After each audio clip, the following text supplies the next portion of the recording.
Hello everyone. तो इस video में हम लोग इलेक्ट्रिक चार्जेस एंड फील्ड को एनसीईआरटी बुक से लाइन बाय लाइन पढ़ने वाले हैं।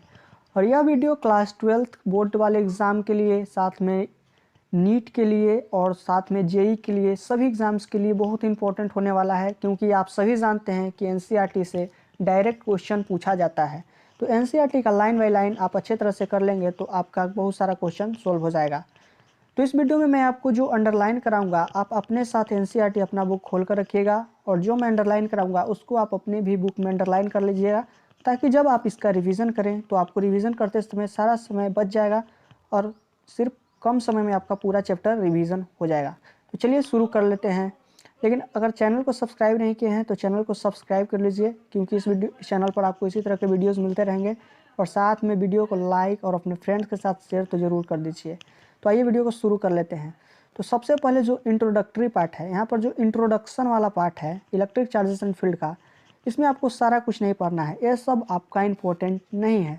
जो इम्पोर्टेंट है मैं उसको अंडरलाइन कराऊंगा और उसको अच्छी तरह से आपको समझाऊंगा। तो यहाँ पर इस पैराग्राफ में जो इंट्रोडक्टरी पार्ट था उसमें आपका जो इम्पोर्टेंट है वो सिर्फ इतना लाइन है। देखिए, तो यहाँ पर क्या आपको अंडरलाइन करना है, तो देखिए, statics means anything that does not move और चेंज विथ टाइम।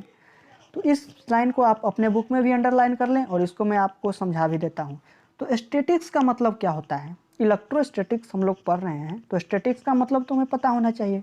तो स्टैटिक्स का मतलब होता है एनीथिंग, वैसा कोई भी चीज़ जो कि मूव ना करे, डू नॉट मूव विथ और चेंज विथ टाइम, जो समय के साथ या तो मूव ना करे या चेंज ना हो, उसे ही हम क्या कहेंगे, स्टैटिक्स। जैसे कि मान लीजिए आप, यह है कोई आदमी है, ये मूव नहीं कर रहा है, तो इसको हम क्या कहेंगे कि ये स्टैटिक्स है। तो चलिए, इतना तो आप समझ गए हैं। अब आइए सेकंड लाइन, सेकंड लाइन को भी आप अंडरलाइन कर लीजिए। Electrostatics deals with the study of force, field, potential arising from statics charge. तो यहाँ पर ये लाइन आपका बहुत इंपॉर्टेंट है कि electrostatics deals with the study of force, field, potential arising from the statics charge. तो इलेक्ट्रोस्टैटिक्स में हम किस चीज़ के बारे में पढ़ते हैं, तो इलेक्ट्रोस्टैटिक्स में हम लोग पढ़ते हैं जो चार्ज रेस्ट पर है उसके वजह से जो इलेक्ट्रिक फील्ड होता है उसके बारे में हमें इस चैप्टर में पढ़ना है, फोर्स के बारे में पढ़ना है। उसके बाद जो इसके वजह से पोटेंशियल होगा, पोटेंशियल के बारे में, वोल्टेज के बारे में पढ़ना है, जो कि स्टैटिक्स चार्ज, जो कि चार्ज रुका हुआ है, उसके वजह से हमें फोर्स, इलेक्ट्रिक फील्ड या पोटेंशियल के बारे में इलेक्ट्रोस्टैटिक्स में पढ़ना है। अब आइए हम लोग नेक्स्ट देखते हैं, इलेक्ट्रिक चार्ज के बारे में हम लोग पढ़ते हैं कि आखिर ये इलेक्ट्रिक चार्ज क्या है। तो इलेक्ट्रिक चार्ज में जो आपका इंपॉर्टेंट चीज़ है उसको आप अंडरलाइन कीजिए और समझिए। तो यहाँ पर आपका इंपॉर्टेंट है, तो सबसे पहले बात आता है कि चार्ज के बारे में लोग कब जाने, तो 600 BC पहले लोगों ने जाना कि कोई चार्ज नाम का भी कोई चीज़ होता है। तो the name electricity is coined from the Greek word electron meaning amber. तो जो इलेक्ट्रिसिटी शब्द है वो एक ग्रीक वर्ड से बना है, इलेक्ट्रॉन। इलेक्ट्रॉन, यहाँ पर आप स्पेलिंग देखेंगे कि यहाँ पर सी नहीं, यहाँ पर के है। पहले इलेक्ट्रॉन को ELEKTRON लिखा जाता था सबसे पहले, उसके बाद फिर चेंज होकर इलेक्ट्रॉन बना। तो यहाँ पर जो इलेक्ट्रिसिटी शब्द है वो एक ग्रीक वर्ड इलेक्ट्रॉन से बना है, जिसका मतलब होता है एम्बर। तो याद रखेंगे, electricity is coined from the Greek word electron meaning amber. Electron से बना है, जिसका ग्रीक वर्ड में क्या मतलब होता है, एम्बर्स होता है। उसके बाद आपका जो इम्पोर्टेंट लाइन है वो नीचे देखिए यहाँ पर है। इसके बाद आपको यहाँ पर अंडरलाइन करना है, it was observed that if two glass rod rubbed with wool और silk cloth brought close to each other they repel each other. तो ऐसा देखा गया कि जब दो ग्लास रड को या तो सिल्क के क्लॉथ या हुल के क्लॉथ से जब रगड़ा गया, रब किया गया, तो एक दोनों को रिपेल कर रहे थे, एक दूसरे से दूर जा रहे थे। लेकिन इसके बाद आपको जो इंपॉर्टेंट है यहाँ पर, however the glass rod and wool attracted each other. लेकिन ऐसा देखा गया कि जो ग्लास रड है और जो हुल है वो एक दूसरे को अट्रैक्ट कर रहे थे। ऊपर क्या देखा गया कि two glass rod rubbed with wool और silk cloth repel each other. जब सिल्क क्लॉथ और ग्लास से रगड़ा जा रहा था तो अट्रैक्ट कर रहे थे एक दूसरे को क्या कर रहे थे, अट्रैक्ट कर रहे थे, रिपेल कर रहे थे। और यहाँ पर क्या देखा गया कि two plastic rod glass rod wool attract each other, एक दोनों को अट्रैक्ट कर रहे थे। Similarly two plastic rod rubbed with cat fur repelled each other. उसी तरह देखा गया कि जो दो प्लास्टिक के रड्स हैं जब कैट के फर के साथ रब किए जा रहे थे तब रिपेल एक दूसरे को कर रहे थे, एक दूसरे से दूर जा रहे थे। बट अट्रैक्टेड द फर, लेकिन एक दूसरे को अट्रैक्ट कर रहे थे। On the other hand plastic rod attract the glass rod, लेकिन जो प्लास्टिक का रड था वो ग्लास के रड को क्या कर रहा था, अट्रैक्ट कर रहा था। उसके बाद आपका जो इम्पोर्टेंट है वो यहाँ पर से है, तो यहाँ देखिए, it was concluded after many careful studies by different scientist. जब बहुत सारे स्टडीज़ किए तो ये देखा गया कि there were only two kind of an entity which is called electric charge. तो ऐसा देखा गया कि सिर्फ दो तरह के कुछ चीज़ हैं जिसे कहा गया क्या, इलेक्ट्रिक चार्ज। उसके बाद the experiment on pith ball suggested that there are two kind of electrification and we find that like charge repel each other and unlike charge attract each other। तो सबसे पहले क्या पता चला कि चार्ज है, और चार्ज कितने तरह के हैं, तो दो तरह के हैं, एक लाइक चार्ज हैं और एक अनलाइक चार्ज हैं। उसके बाद जो देखा गया वो देखा गया कि पिथ बॉल पर जब एक्सपेरिमेंट किया गया तो देखा गया कि जो लाइक चार्ज होते हैं, लाइक चार्जेस जो होते हैं वो एक दूसरे को रिपेल करते हैं, प्लस प्लस क्या करेंगे, एक दूसरे को रिपेल करेंगे। और जो अनलाइक चार्ज हैं जैसे कि प्लस है और एक माइनस है तो एक दूसरे को अट्रैक्ट करेंगे। तो इसको अभी आप अंडरलाइन कर लीजिएगा। यहाँ पर ए लाइन भी इंपॉर्टेंट है, the property which differentiate the two kind of charge is called polarity of charge. तो वे प्रॉपर्टी जो दो चार्ज को डिफरेंशिएट कर रहे थे उन्हें हम लोगों ने क्या कहा, पोलरिटी ऑफ चार्ज कहा। उसके बाद यहाँ पर when a glass rod is rubbed with silk, जब एक ग्लास रड को सिल्क के साथ रब किया गया, the rod acquire one kind of charge and the silk acquire the second kind of charge. तो यहाँ पर जब ग्लास रड को सिल्क के क्लॉथ के साथ रब किया गया तो ऐसा देखा गया कि the one kind of charge and the silk acquire one kind of charge. तो ऐसा देखा गया कि ग्लास रड पर एक तरह का चार्ज है और जो सिल्क के क्लॉथ पर है वो दूसरे तरह का चार्ज है। This is true for any pair of objects that are rubbed to be electrified। और ऐसा वैसे सभी ऑब्जेक्ट पर देखा गया जिसको इलेक्ट्रीफाइड किया जा सके। इसके बाद जो आपका इम्पोर्टेंट है वो यहाँ पर से है, तो यहाँ से देखिए, तो आप यहाँ पर आप अंडरलाइन कर लीजिएगा। तो यहाँ पर जो इम्पोर्टेंट है देखिए, Therefore, the charges were named as positive and negative by American scientist Benjamin Franklin। तो जो पॉजिटिव चार्ज और निगेटिव चार्ज है उसको अमेरिकन साइंटिस्ट बेंजामिन फ्रैंकलिन ने नेम किया था। तो इसके बाद आ जाता है आपका by convention the charge on glass rod और cat fur is called positive charge. जो ग्लास रड और कैट के फर पर चार्ज था उसे क्या कहा गया, पॉजिटिव चार्ज कहा गया। And that on plastic rod और silk is term as negative charge. लेकिन दूसरी तरफ जो चार्ज प्लास्टिक के रोड पर था और सिल्क के क्लॉथ पर था उसे हम लोगों ने क्या कहा, निगेटिव चार्ज कहा। तो जो ग्लास रड पर और कैट के फर पर जो चार्ज है उसको आप याद रखेंगे पॉजिटिव चार्ज, और जो प्लास्टिक रड और सिल्क फिर जो चार्ज है उसे आप क्या कहेंगे, निगेटिव चार्ज। उसके बाद आप यहाँ पर देखिए, ये सब आप पढ़ भी सकते हैं और इम्पोर्टेंट उतना नहीं है तो इसको आप छोड़ भी सकते हैं। जो आपका इम्पोर्टेंट है वो ये पैराग्राफ है, इसको आप अच्छे तरह से अंडरलाइन कर लीजिएगा अपने बुक में और पढ़ लीजिएगा। A simple apparatus to detect charge on a body is gold leaf microscope. किसी भी बॉडी पर चार्ज को डिटेक्ट करने के लिए एक सिंपल क्या होता है, गोल्ड लीफ इलेक्ट्रोस्कोप होता है। तो किस तरह से बना होता है सबसे पहले आप यहाँ पर देख लीजिए, उसके बाद इसका डायग्राम भी मैं आपको दिखाऊंगा। तो it consist of vertical metal rod. जो गोल्ड लीफ इलेक्ट्रोस्कोप होता है वो किस चीज़ से बना होता है, तो इसमें एक क्या होता है, अंडरलाइन कीजिएगा, it consist of vertical metal rod. इसमें एक वर्टिकल क्या होता है, मेटल का रॉड होता है, हाउस्ड इन अ बॉक्स, जो कि एक बॉक्स में रखा होता है। चलिए मैं सबसे पहले आपको डायग्राम दिखा देता हूँ। तो देखिए यहाँ पर क्या है, ये एक बॉक्स है जिसमें मेटल का नॉब यहाँ पर रखा गया है, यहाँ पर गोल्ड लीफ्स लगाया गया है, यहाँ पर विंडो है। तो आइए अब हम समझते हैं।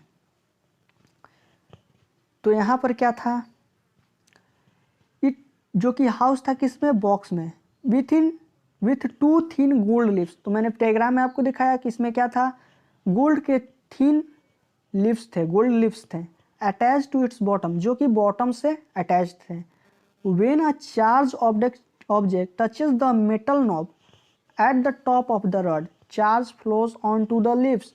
जब एक चार्ज ऑब्जेक्ट मेटल नॉब को टच कर जाता है तो चार्ज फ्लो करता है लीव्स से, एंड डाइवर्स, और क्या हो जाता है, वो डाइवर्ज हो जाता है। The degree of divergence is indicator of the amount of charge. वही जो डाइवर्जेंस का डिग्री है कि कितना चार्ज डाइवर्ज हुआ, उसी को हम क्या कहेंगे कि इंडिकेट क्या करता है कि कितना अमाउंट ऑफ चार्ज प्रेजेंट है। इसके बाद हम लोग देखेंगे आगे। तो आगे देखते हैं। तो यहाँ पर आपका जो इम्पोर्टेंट है वो चीज़ मैं आपको, यहाँ पर आप डायग्राम को एक बार देख लीजिएगा, और ऐसे मैंने आपको समझा दिया है कि यहाँ पर जो मेटल नॉब होगा, उसके बाद मेटल का रड है, यहाँ पर रबर लगा होता है, यहाँ पर जो गोल्ड लीव्स होते हैं, यहाँ पर ग्लास विंडो होता है। तो जब इसमें मेटल के नॉब में आप एक चार्ज ऑब्जेक्ट को टच कराते हैं तो यहाँ पर जो गोल्ड लीव्स होता है यहाँ पर चार्ज डाइवर्ज हो जाते हैं, और यही जो कितना अमाउंट ऑफ चार्ज डाइवर्ज हुआ बताता है कि यहाँ पर चार्ज प्रेजेंट है। उसके बाद ये सब आपका इम्पोर्टेंट नहीं है।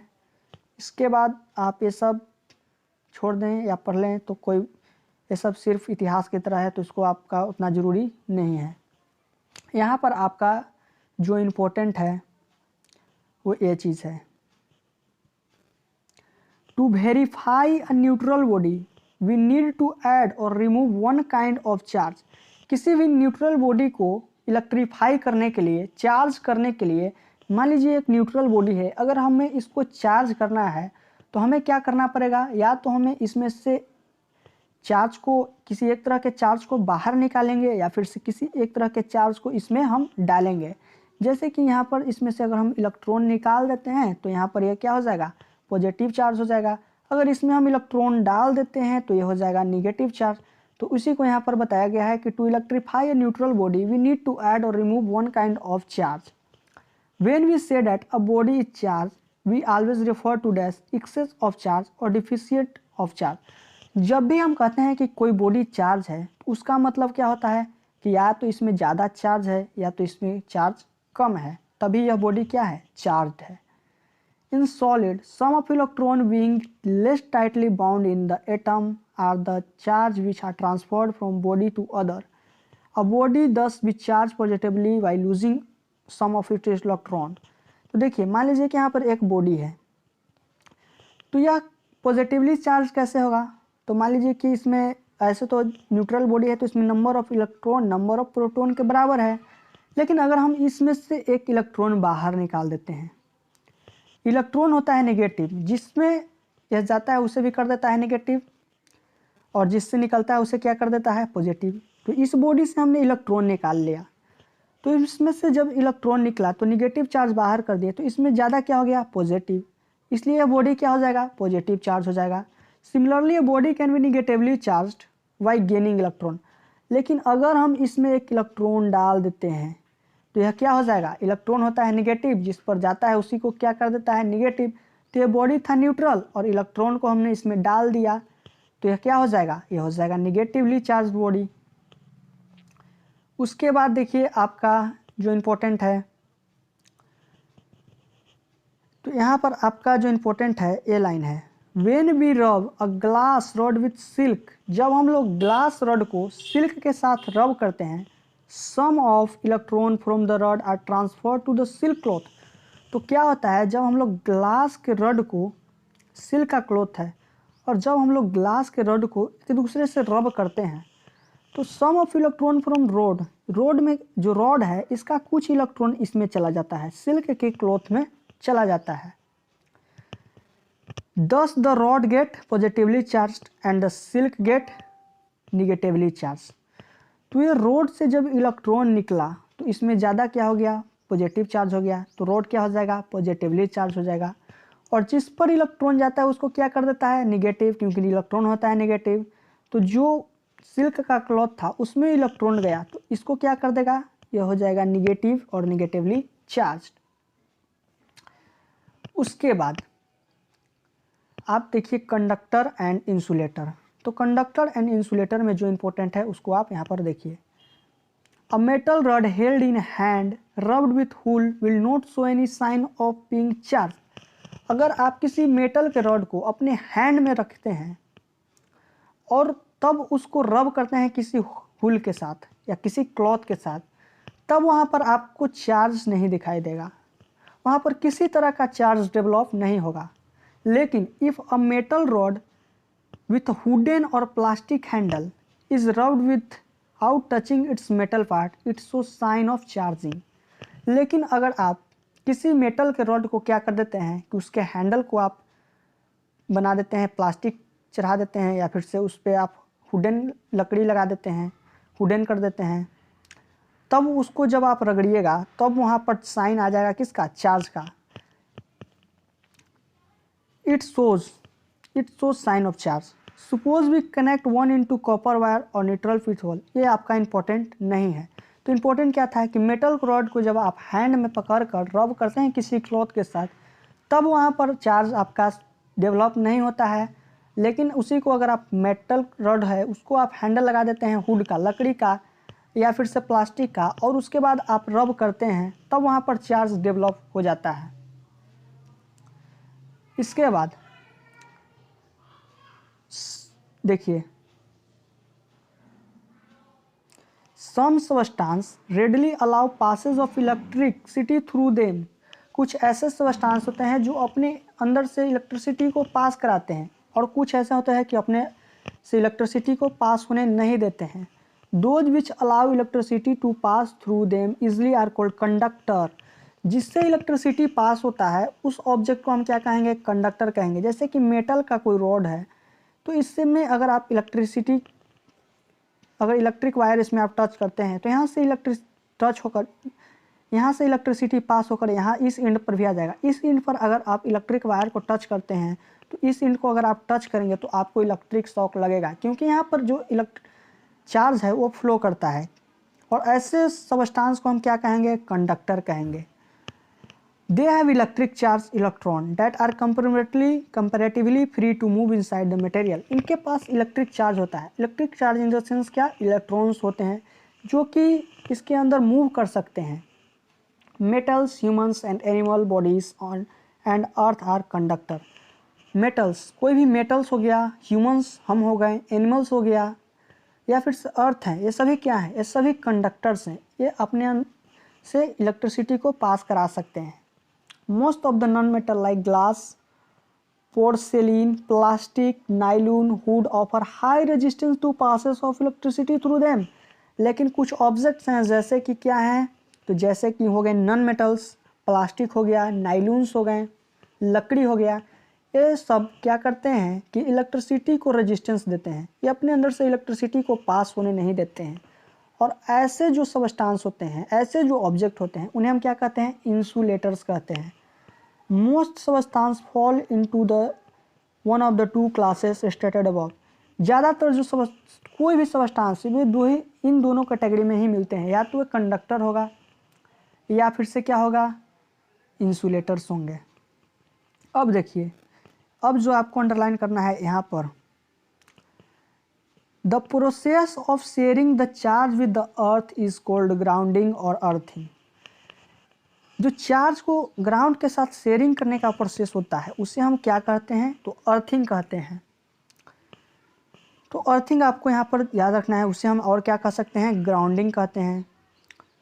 उसके बाद earthing provide safety major for electrical circuits and appliances. ये तो हमें पता ही है कि जो अर्थिंग होता है हमारे लिए बहुत ही सेफ्टी का चीज़ है। एप्लियंसेस में, और सर्किट से हमें बचाता है, शॉक से हमें बचाता है। तो अर्थिंग में हम लोग क्या करते हैं? A thick metal plate is bury deep into the earth. तो अर्थिंग में हम लोग क्या करते हैं कि एक जो मेटल का रॉड होता है उसको हम ज़मीन में गाड़ देते हैं, ब्यूरिड कर देते हैं। And thick wire are drawn from the plate. These are used in buildings for the purpose of earthing near the main supply. The electric wiring in our houses has 3 wires. यहाँ पर important है, जो हमारे घर का electric wirings होते हैं उसमें 3 तरह के वायर्स होते हैं। लाइव वायर होता है, न्यूट्रल वायर होता है और एक अर्थिंग होता है। The first to carry